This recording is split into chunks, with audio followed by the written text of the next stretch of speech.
adalah memberikan perlawanan terhadap dominasi, atau saya nggak ngomong dominasi, intervensi agama kalangan MUI masuk ke dalam sistem tata negara. Ini harus kita lakukan perlawanan secara konstruktif. Karena waktu saya amati, waktu kejadian 2017 Pilkada DKI Jakarta, itu kita sebetulnya menguji Republik Indonesia apakah betul-betul menerapkan ideologi yang disepakati, ideologi Pancasila. Dan konstitusi kita, Undang-Undang Dasar 1945, apakah betul-betul bukan hanya lip service. Dan ini benar-benar lip service. Kenapa? Pak Basuki Cahayapurnama disangkakan menjadi hukum pidana penodaan agama pasal karet 156A. Dan dunia Indonesia maupun dunia internasional dia bisa terima sebetulnya. Nah, catatan dari sini 2017 ke sininya makin parah, ditambah seperti contoh misalnya Ponpes Al Zaitun. Walaupun bukan bagian dari iman kita, tapi mereka adalah bagian dari anak bangsa yang dijamin oleh undang-undang untuk mengaplikasikan pengetahuan mereka. Yang penting tidak bertentangan dengan hukum yang berlaku dan ideologi yang dianut. Nah, masalahnya tafsir yang diberikan oleh para petinggi MUI, di mana mereka dari golongan Sunni dan Aswaja memberi tafsiran yang sangat konservatif. Kalau kita dengar YouTube-nya Profesor Buya Syakur, kemudian Profesor K. Haji Imam Suprayogo, guru besar UIN Malik Ibrahim Malang, kemudian ada lagi Dr. Muhammad Nasih. Tafsir-tafsir yang diberikan itu dari pihak MUI itu sangat bertentangan dengan keislamannya itu sendiri. Oh iya. Nah, saya Manguli 88, silakan nyalakan mikrofonnya.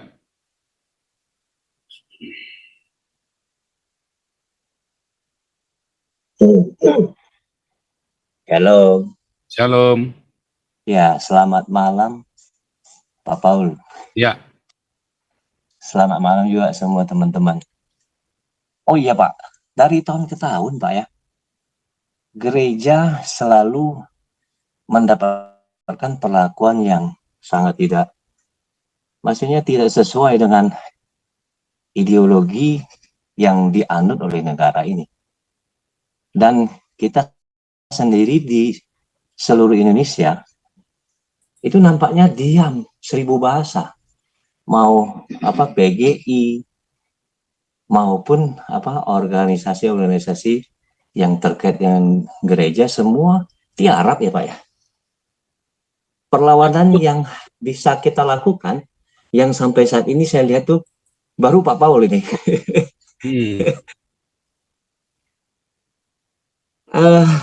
Saya beberapa malam saya belajar dengar dari diskusi dari grup di di Hagios ini Pak Paul, ini grup kita orang Kristen atau seluruh agama ada? Wah, kadang-kadang campur-campur, kadang-kadang tergantung harinya. Nah, kalau hari ini campur-campur. Kalau pagi jam 4 pagi ya yang ikut doa pagi. Kalau yang diskusi-diskusi biasanya ada dokter medsos itu juga campur-campur tuh. Jadi kita ada banyak komunitas di sini. Jam berapa? Iya ya. Kalau malam ini itu umum ya, seluruh umum. Seharusnya umum karena kemarin orang Alsa itu juga masuk kan, banyak masuk juga kan. Oke. Yes Pak. Nah yang saya lihat Pak ya, saya nggak tahu kenapa sebetulnya di seluruh strata lembaga negara, kalau kita bicara dari orang orang Kristen Pak ya, semua ada Pak, baik Katolik maupun Protestan. Di lembaga kepolisian, di TNI 3 Matra, Kemudian di struktural pemerintah juga sebelum banyak. Coba saya lihat, saya juga bingung sampai hari ini tidak ada kesatuan untuk memberikan advokasi ya, perlakuan-perlakuan yang sebetulnya sangat tidak sesuai lah dengan ideologi yang Republik Indonesia anut. Apalagi kalau kita lihat flashback kesejarahan bagaimana Republik Indonesia itu didirikan menjadi sebuah negara. Nah, saya dengar beberapa waktu lalu Pak Paul juga nanti bahas minggu depan mengenai etnis Tionghoa itu, Pak ya. Ya. Yes, itu sangat sangat menarik sekali. Itu harus kita juga memberikan edukasi ke seluruh warga Indonesia, maupun sebetulnya harusnya tahu bahwa tidak seluruh sejarah baik sebelum ada Republik Indonesia maupun setelah ada Republik Indonesia, orang-orang Tionghoa juga berkontribusi banyak. Cuma kita nggak mau ngomong dulu hal ini. Nah, yang saya mau sangat tertarik dengan berita yang barusan ini, memang sempat viral pendirian rumah agama kalau dari berita, Pak ya. Gereja itu dirobohkan. Nah, kalau memang itu gereja, harusnya tidak boleh dong. Siapapun itu, apalagi atas namakan agama Islam misalnya. Kita nggak tahu nih kelompok mana. Namun kalau lihat ideologi, maksud saya, pangkalnya saya lihat itu Majelis Ulama Indonesia. Karena mulai di fatwa-fatwanya itu sebenarnya anti kebinekaan. Kalau mau bukti kita lihat dari hasil Munas ke-7 mereka tahun 2005 kalau tidak salah, coba nanti dicek lagi. Nah, di situ ya sudah jelas ya bahwa Majelis Ulama Indonesia itu anti sekularisme, anti liberalisme, dan anti pluralisme.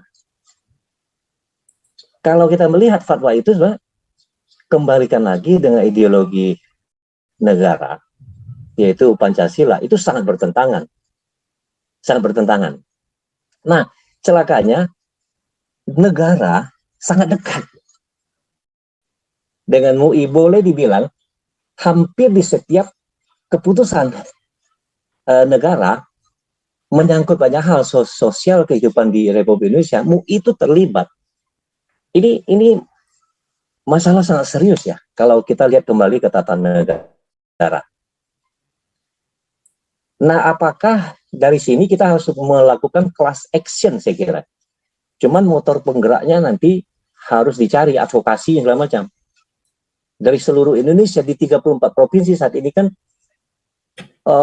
umat Katolik maupun Protestan kan banyak sekali.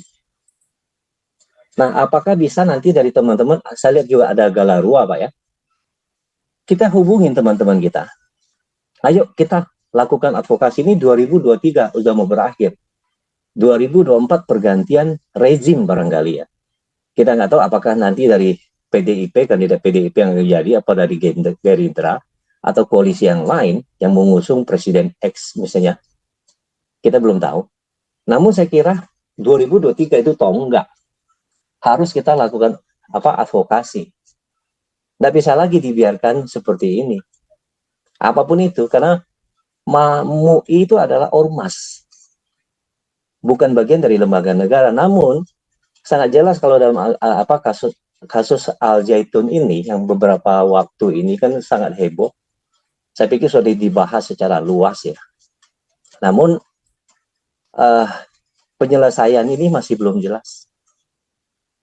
Dan walaupun Al Zaitun itu saya kalau lihat memang karena mereka berbeda tafsir dan fikih. Nah, di MUI sendiri kalau saya lihat, kita pelajari lebih dalam. MUI ini kan afiliasi lebih dari 70 ormas. Dan itu kebanyakan Sunni dan Ahlus Sunnah wal Jamaah. Tafsir yang mereka lakukan tuh lebih banyak ke Imam Al-Ghazali. Nah, kalau kita lihat lagi di banyak video ulama-ulama, walaupun mereka baik NU maupun Muhammadiyah, mereka ada yang moderat dan malahan banyak yang progresif. Tapi mereka tidak muncul di permukaan. Nah di MUI sendiri saya lihat lebih cenderung mereka konservatif, sehingga mereka lebih banyak dalam melakukan intervensi ke publik dalam ranah ruang publik, menekan yang katakanlah bersengketa dengan mereka. Contoh Al Zaitun ini. Jadi cywarnya itu berasa sekali dari mana-mana. Seperti Ken Setiawan, harusnya polisi juga menyidik dia dari mana buktinya. Menuduh bahwa Al Zaitun ini adalah terlibat MI. Padahal Syekh Panji Gumilang sendiri itu adalah agen pemerintah sebetulnya kalau kita bicara deradikalisasi. Namun NII kan sudah tinggal nama. Nah ini dari kita kalau di salah satu warga Katolik maupun Kristen, kalau misalnya di Hagios ini, saya kira kita perlu lakukan advokasi. Nah kan di sini saya lihat tuh ada Galarua juga Pak ya. Nah Galarua saya kira Pak mesti bikin planning. Kira-kira kita actionnya seperti apa di lapangan ini? Karena kalau lihat MUI ini sih sebetulnya sangat menabrak nilai-nilai Pancasila yang dianut oleh Republik Indonesia. Mungkin segitu dulu ya Pak ya, apa yang saya tanyakan sekalian saya tanggapi akhir-akhir ini kejadian bangsa yang menimpa Republik Indonesia ini, kita merasa tidak nyaman. Walaupun sebenarnya kata-kata kalimat mayoritas dan minoritas itu tidak boleh diungkapkan dalam sebuah negara yang menganut pluralisme. Nah, ini juga bahasa segregasi, mengkotak-kotakkan. Jadi kita ini bukan bagian dari Republik Indonesia. Kalau lihat banyak pernyataan, statement-statement dari pihak MUI ya dan sebagainya. Nah mungkin demikian dulu Pak. Ya. Terima kasih Pak Paul. Boleh saya Pak Paul? Ya, Pak Mesta. Iya, ini memang permesta ini Pak dijiwai dengan Manguni itu. Nah, saya tahu ini Manguni siapa ini. Ya, jiwanya itu. Nah, pertama saya Pak. Cuman ini sebenarnya bahasa klasik ya. Saya ulangi ya, saya ini anggota GMKI, Gerakan Mahasiswa Kristen Indonesia Angkatan 83. Ya. Kemudian fenomena-fenomena mengislamkan Indonesia sudah gejala-gejala itu sudah ada dari dulu gitu. Apa yang dilakukan oleh ya Islam ini, tapi kita nggak membenci Islam. Rancangan planning, organizing, actuating, controlling mereka Pak mantap rancangannya gitu. Kita juga belum ada Persatuan Intelektual Kristen Indonesia. Setelah itu lama ada mengikuti ICMI. Ya itu menggarisbawahi bahwa kita pendekatan dulu intelektual. Barangkali ya walaupun saya di sini bukan seorang pembawa firman, dan barangkali saya banyak menyelamatkan orang Kristen tidak masuk Islam. Ya tahun 83 itu Pak kita sudah kampanyakan kepada mahasiswa bagaimana program-program Islamisasi di negara kesatuan Republik Indonesia gitu. Bagaimana mereka mau menghijaukan negara kesatuan Republik Indonesia dengan doktrin itu sudah lama. Saya bilang bahasa klasik lah. Kita ini ya saya ambil yang substansinya ini. Substansinya kita ini dibodohi dengan toleransi dan dibodohi dengan Pancasila. Mungkin oleh sebab itu teman-teman bertanya balik, Pak Teddy Pak Permesa coba jelaskan bagaimana supaya ada pembuktian begitu. Begini contoh, Wakil Presiden itu Maruf Amin ke Papua. Dia bilang ini negara ini Papua ini hidup rukun dan damai. Itu news baru kemarin dulu kalau nggak salah. Ada di satu keluarga itu ada Katolik, ada Kristen, Protestan, ada Islam. Inilah cara-cara Islam yang pakai sejak dulu bicara toleransi. Kalau dia berdiri di populasinya Kristen dia akan bicara toleransi. Itu fenomena lama gitu. Ya ini pendekatan saya secara akademik ya, bukan pendekatan baru barangkali tidak barangkali atau kiranya enggak, itu memang real Pak. Ini Maruf Amin ini saya lihat ya dalam pemberitaan sekarang ini dia ke universitas gitu. Pembukaan lembaga-lembaga lainnya untuk lembaga Islam dia ada gitu. Tapi dia tidak pernah berbicara toleransi. Dia tidak pernah berbicara di basis Islam itu bicara toleransi. Pernah dia Pak. Hanya berbicara Pak, Ya, Maruf Amin pernah Iya. bilang begini, Pak. ya, Seharusnya dunia belajar toleransi dari Indonesia. Nah, itu pesannya Maruf Amin, Pak. Pernah, Pak? Pernah ngomong begitu, Pak? iya benar. Karena ini toleransi dipergunakan Islam. Yang saya bilang kemarin kan yang dunia Barat ini saya digunakan Islam karena tinggi liberalisasinya gitu. Mereka senang, tapi mereka nggak suka kalau ada negara itu sifat kerajaan gitu. Karena apa berbahaya bagi mereka. Mereka senang ke Eropa gitu. Karena apa yang mereka berbuat akan terlindungi dengan human right gitu. Mereka menggunakan itu. Di Indonesia juga sama. Menggunakan bahasa toleransi dan bahasa Pancasila di mana basis-basisnya Kristen gitu. Iya, ini cara-cara mereka tapi udah lama caranya gitu. Kami juga mau melihat fenomena ya. Fenomena melihat, saya bilang kemarin ya, di Manado itu, saya bilang di Manado, tahun 78, 8385, saya ini random Pak, saya jalan di pasar 45, ya. Wanita itu saya ketemu 10, paling satu yang pakai rulu atau tidak ada. Sekarang Pak membalik di Manado. Boleh. Membalik di Manado Pak. Bapak ketemu 10 wanita, paling Pak 8 pakai kerudung, 2 enggak. Coba Bapak ke taman-taman. Ini cuma mau menegur kepada seluruh rakyat Indonesia. Anda jangan terlalu terpesona dengan istilah toleransi dan Pancasila. Karena ini Pancasila dan toleransi hanya digunakan ke basis-basis Kristen gitu. Inilah satu kesalahan, saya bilang satu kesalahan negara yang negara berbuat. Sekarang saya bilang lagi, karena ini lembaga ormas ini sudah punya kemampuan ya memasuki ranah negara. Inilah yang berbahaya di negara kesatuan Republik Indonesia. Karena Pak ini Teddy, rancangan mereka bagus sekali. Pak, itu luar biasa. Itu dia sudah masuk ke semua lini. Di Kapolri ada, di TNI ada. Sehingga negara ini gampang mereka atur.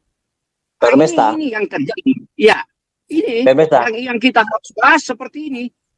Jangan Iyayat kita Usanti. bersama. Iyayat Usanti.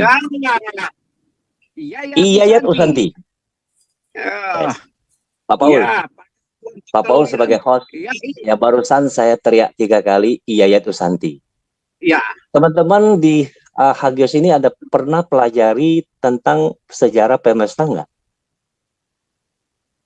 Ini ketua Permestanya itu. Ya, selain Pak Komandannya Permesta baru bilang tuh tadi. Ya, selain Pak Teddy, saya kira ya Hagios melalui Pak Paul dan Galarua secara cepat pelajari tentang sejarah Permesta. PRRI Permesta. Permesta, ya. Ya, terutama saya garis bawahi hanya Permesta aja. Ya, jangan PRRI, Pak. Jangan PRRI, yes, PRRI ya, lain, Pak. Ya, saya bilang aja revolusioner Republik, ya, pemerintah revolusi Republik Indonesia, ya. Betul, Pak Teddy. Nah, Permesta ini teman-teman di Hagios ini pelajari secara cepat, sebarkan ke teman-teman, terutama Galarua. Saya pikir sudah waktunya kita action. Karena bolehlah, saya nggak tahu nih Hagios sudah berapa lama online live streaming. Namun saya kenal Pak Paul sejak 2016, 2017, 2016 saya di Bali.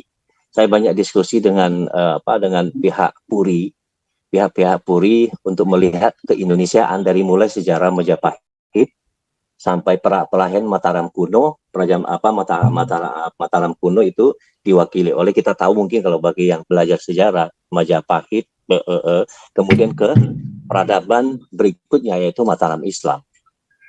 Nah, ke Indonesia modern, Permesta ini boleh teman-teman pelajari. Tahun 2000 saya sempat ikut seminar, saya nggak tahu tahun 2000 Pak Teddy masih ada di Manado enggak? Di Amerika, Pak. Saudi Amerika kok, Kang. Ya, kalau pergerakan itu kemarin yang saya bilang, beberapa jenderal Manado itu berkumpul, saya hadir. Yang dia katakan seperti ini, silakanlah garis Islam masuk berontak ke Minahasa, Sulawesi Utara. Yang penting jangan ABRI ikut masuk campur. Nah, itu ancaman dari Lumintang, Pak Ekel yang di Angkatan Laut, kemudian Bapak Paruntu, kemudian si pemimpin Permesa dulu Pak Semual yang menggerakkan semua tokoh-tokoh Permesa di uh, di Bukit itu, ya. Tempo apa itu? Nah, itu saya ada. Ya, saya ada. Saya memberi sumbangan makanan dan minuman waktu itu untuk para keluar mereka dari hutan semua yang Permesta itu Pak. Solama, ya. Solama itu Kang. Iya, ya. Di bawah pimpinan Pak Rompas waktu itu. Yes, oke. Nah, teman-teman mungkin kita singkat aja Pak Teddy ya tentang Permesta. Nah, Pak Paul, Permesta ini satu gerakan rakyat, bukan gerakan sipil lagi, gerakan tentara dan sipil, yaitu untuk memprotes pemerintahan di Jawa. Kita ngomong Jawa karena Indonesia baru merdeka beberapa lama. Nah, yaitu terkonsentrasinya pembangunan di Jawa sehingga Indonesia Timur kala itu, karena Indonesia secara resmi Republik Indonesia kan sampai dengan sejak 45 itu kan belum de jure belum, hanya de facto saja. Jadi secara hukum dunia di PBB kan belum diakui sebagai sebuah republik karena masih belum memenuhi persyaratan. Nah, dalam menuju pengakuan dunia internasional terjadi banyak pergolakan. Ya di situ ya ada temannya Bung Karno, ada Kartosuwiryo yang NII yang sekarang ditiupkan ke Al Zaitun itu kan. Kemudian juga ada yang lain-lain. Nah, yang ingin saya sampaikan ke forum ini, karena forum ini kan bukan hanya Protestan, bukan hanya Katolik, dan juga banyak Indonesia lah istilahnya, orang-orang Indonesia yang masih ingin mempertahankan, artinya tidak mereduksi agama ke dalam sistem ketatanegaraan.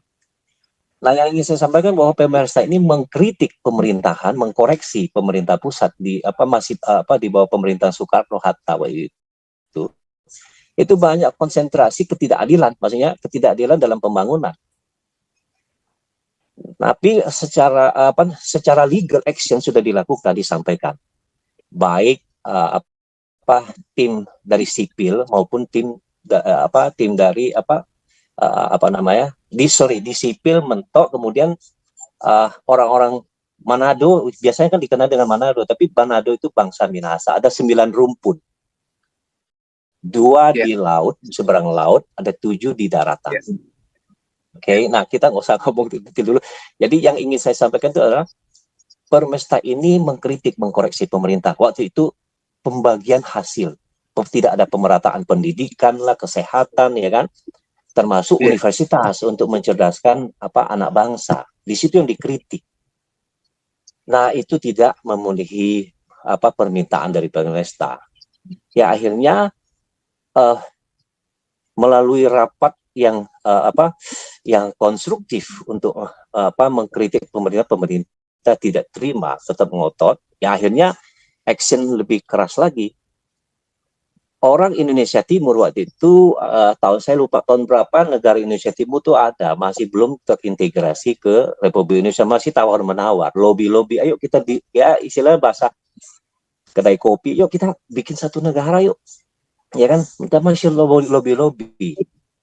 Bagaimana kehidupan kita dibagi seperti apa, provinsi apa, penghasilan daerah apa, dan sebagainya lah, boleh dibilang seperti itu. Nah, tapi masih tetap mentok, akhirnya tentara bergabung dengan rakyat melakukan perlawanan, akhirnya perlawanan senjata. Dan pendiri Kopassus sendiri, Kawilarang, Jenderal Kawilarang waktu itu jadi atase militer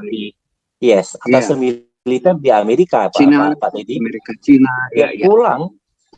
Pulang ke Indonesia, mengundurkan diri sebagai embassy di Amerika, pulang di Indonesia, pulang ke tanah Minahasa, koordinasi dengan seluruh tentara yang mau memberikan koreksi kepada pemerintahan Soekarno. Nah, itulah sejarah singkatnya.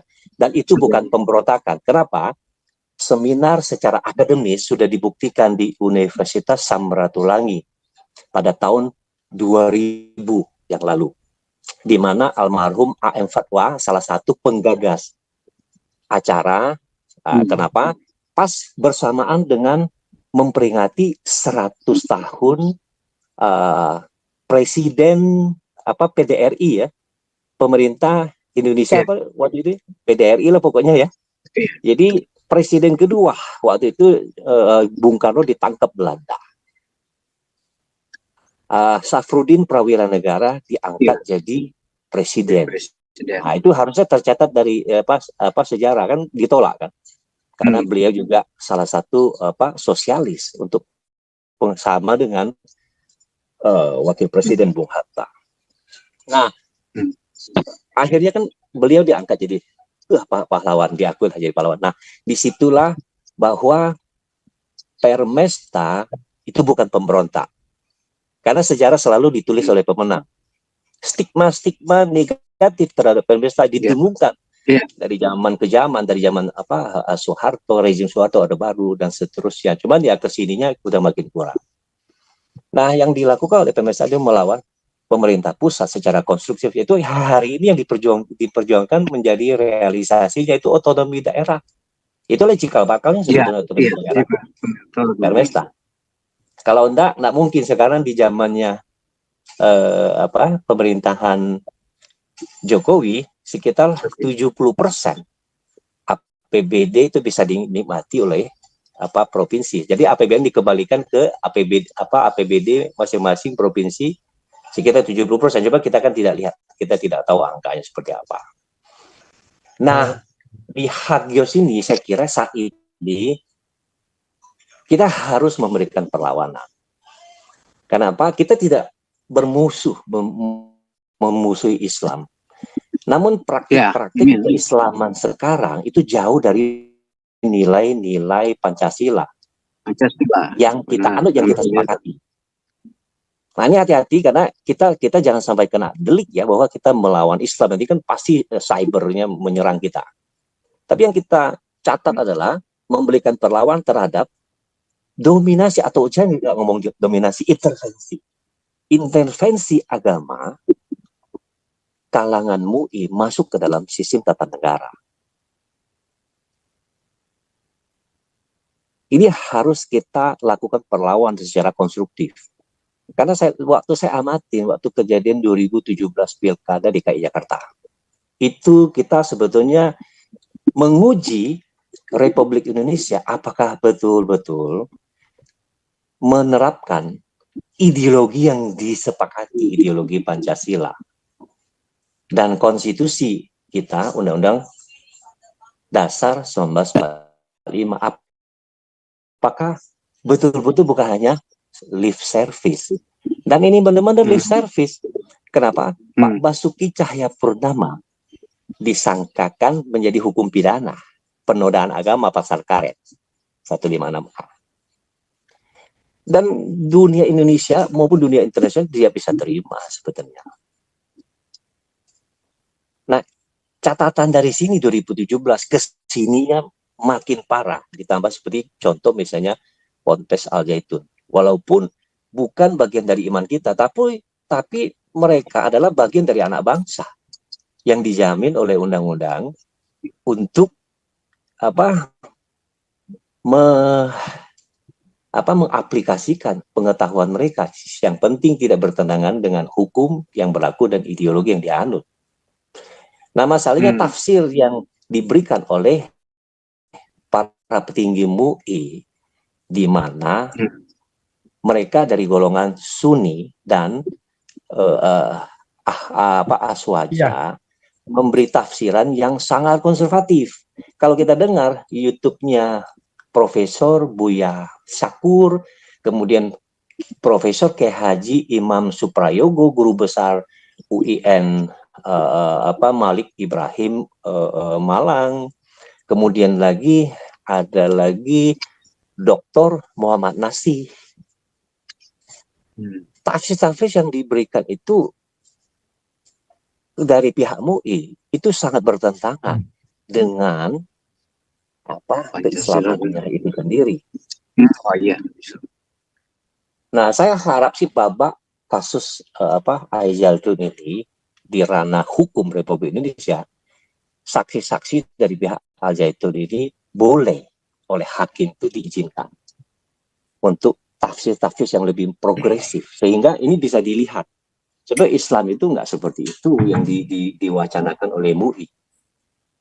Nah, teman-teman, Hagios, Pak Paul, dan lain-lain sebagainya, model perjuangan Permesta boleh diaplikasikan sesegera mungkin. Namun, pihak Galarua melakukan inventarisir sejauh mana penyimpangan yang dilakukan oleh MUI dalam intervensi hukum positif pada Republik Indonesia dalam hukum ketatanegaraan.